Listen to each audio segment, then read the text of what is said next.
Hey guys, welcome to another video, and today I come back to you with a very good news. Remember, in October, President Trump had made some major changes to the H-1B visa. One of those changes, which I already talked about, was the most harmful for you, was that now companies would have to pay about 30 to 40% more to employees who are on an H1B as compared to the American employee in the same position. So if you're a software developer and you are, let's say, on an H1B, you should be earning $130,000 instead of the $100,000 that an American software developer at the same company is earning. That's the one of the rules, just one of the very harmful rules that President Trump had imposed directly or indirectly, whether it's through the Department of Labor, Department of Homeland Security, whatever. It was all him. Eventually, though, you might think that this is a good thing, you get paid more, but no, that's not it. The employer would not be able to afford you when he can afford another American employee.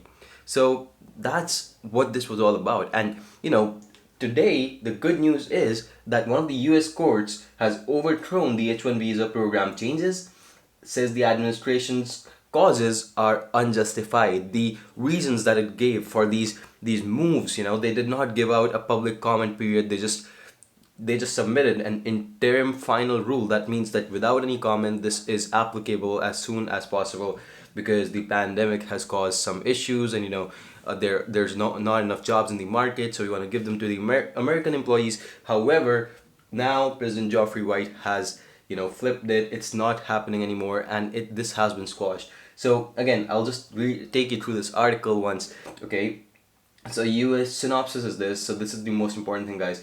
US District Judge Jeffrey White found that the unemployment crisis caused by the coronavirus pandemic was not good cause for the US Department of Homeland Security and the US Department of Labor to flout the proper regulatory procedure when issuing two policies which aimed to crack down the H-1B specialty occupation visas. So yes, that's what's going on. They're not really keen about it. He's saying, why was the procedure not followed? Why was the 30-day public comment period not given? Why was this rule an interim final rule? Because the cause is not justified. And guys, this is a big win for you, because now you know that your lives, your jobs, your basically life in the US is not at risk.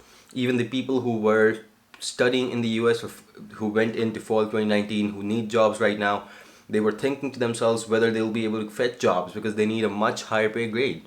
And the answer is, it would have been very difficult with this going on. However, with this squashing of this rule, it's gonna be very easy for you now. Again, a lot of companies are gonna be looking for H1Bs with Trump going away from the White House. It's gonna be easier for you guys. Hopefully the companies will see it as a positive sign, and they will continue to hire H1B applicants. Okay, so that's the good news, guys. Again, the same thing they're just talking about. The rules had been notified without public comment and notice period, violating the Administrative Procedure Act.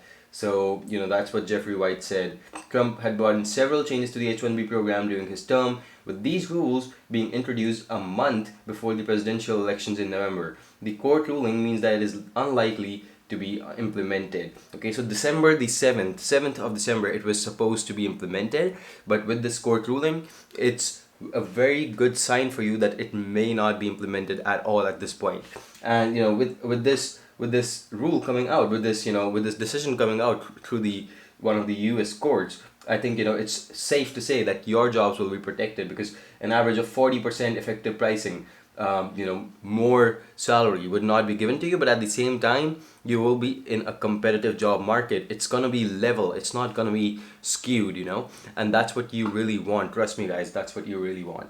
Okay, so I think that's everything I wanted to cover. It was just gonna be a short video. I just wanted to tell you about this thing. A lot of you are going in for your admissions for your H1B. Some of you are applying, I know. So all of these things are going on. Make sure to keep me updated either through my Instagram, or what you can do is you can comment down below and let me know what your situation is, so that I can understand that, alright, maybe 3-4 more people are also dealing with that. And if that's the case, then what I can do is I can do the proper research. I can come out to you with more content on it. Okay, thank you so much for watching, guys. For more genuine content about studying overseas or moving to any country overseas, please subscribe to the channel. I'll see you in the next one. Thank you so much for watching.